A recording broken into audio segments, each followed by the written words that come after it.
So we took a trip to Brighton yesterday, and we hadn't been there in a while, and it's always a good place to visit. It's a really open-minded place. There's lots of music and art everywhere. There's lots of eco-friendly initiatives and good quality food, and it's the gay capital of Europe. It's really just a progressive place where anything goes, and people are generally very accepting.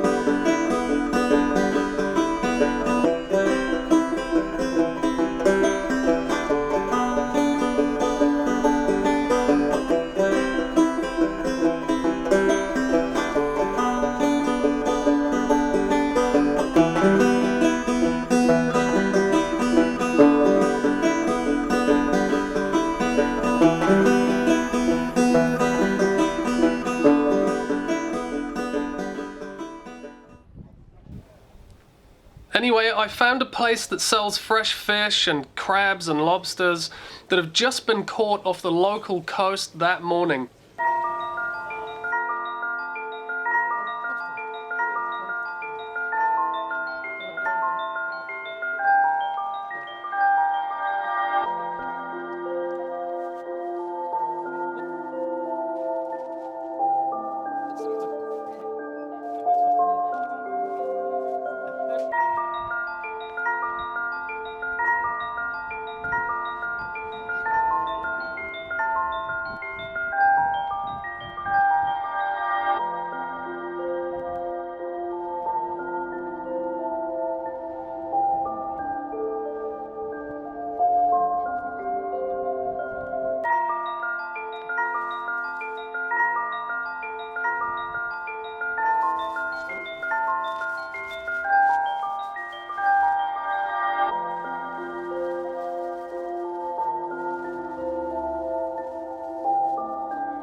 So we took a short drive to a beach that was just outside of the city, where there was a walkway that extended, I don't know, like 50 meters or so out to sea. So the waves pretty much always break along the shore here, so the water's pretty deep almost instantly. So this was a really good place to release them.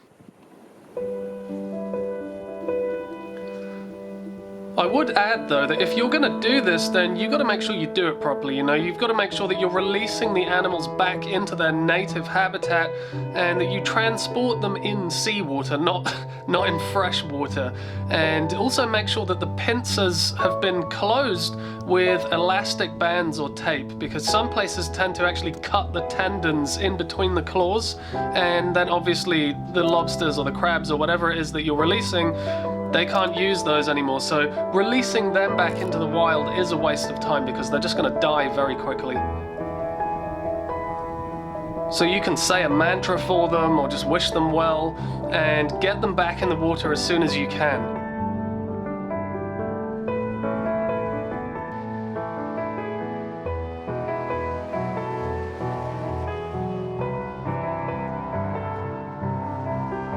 I think this is an important practice to do for anybody and everybody really, because human culture is so accustomed to just taking lives and using them as a resource, but we always overlook the act of saving lives and offering freedom to other creatures, especially the non-domesticated ones. It is a practice that can help to soften the human heart just a little bit, and it can help us to cultivate a little bit more compassion towards others, which the world definitely needs more of. And you don't need to be a vegan animal rights activist to do this, you know, anybody can do this. In fact, I think if we're going to eat animals, then it's equally important to value the lives that are given and to try and restore some degree of equilibrium by returning captive animals to the wild.